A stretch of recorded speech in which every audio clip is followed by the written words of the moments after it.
పౌలు భక్తుడు హెబ్రీయులకు రాసిన పత్రిక 5వ అధ్యాయము 7వ వచనం నుండి.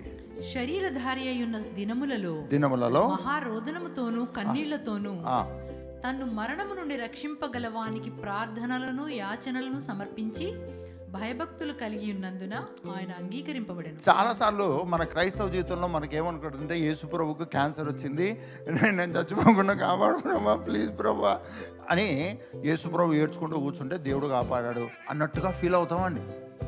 యేసు ప్రభు క్యాన్సర్ వచ్చిందండి, క్యాన్సర్తో చచ్చిపోయాడా? దేంతో చచ్చిపోయాడు? దేవుని చిత్తంతో చచ్చిపోయాడు.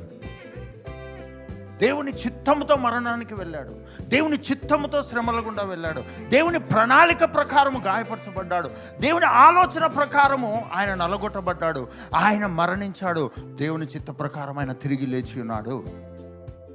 అంతేగాని ప్రభా ఆయన ప్లీజ్ ప్రభా, నేను దేవుని కుమారుని కదా, బెంజ్ కారు ఒకటి ఇవ్వచ్చు కదా, కనీసం తలదాల్చుకోవడానికి ఒక డబుల్ బెడ్రూమ్ హౌస్ కూడా లేదు.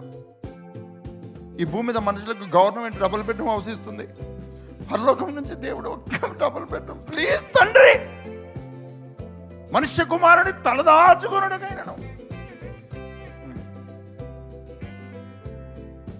దాని గురించి మొరపెట్టాడు.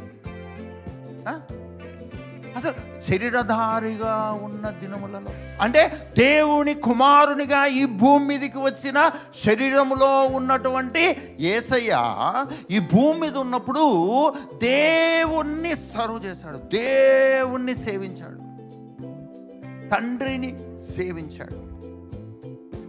దేని కొరకు? మహారోదనముతో.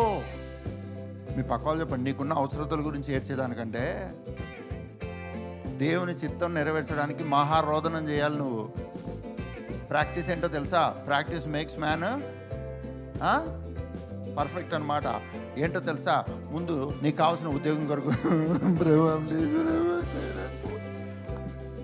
పెళ్లి కొరకు, ఇవన్నీ ఏంటో తెలుసా? ట్రైనింగ్ అన్నమాట ఏడవడానికి. చివరిగా నువ్వు ఏడవలసింది ఏంటో తెలుసా? నీ చిత్తమే జరుగునుగాక, నీ ప్రణాళికనే నెరవేర్చబడునుగాక. మీ పక్క వాళ్ళతో చెప్పండి, మొట్టమొదటి ఏడుపు నీకు కావాల్సిన దాంతో స్టార్ట్ అవుతుంది.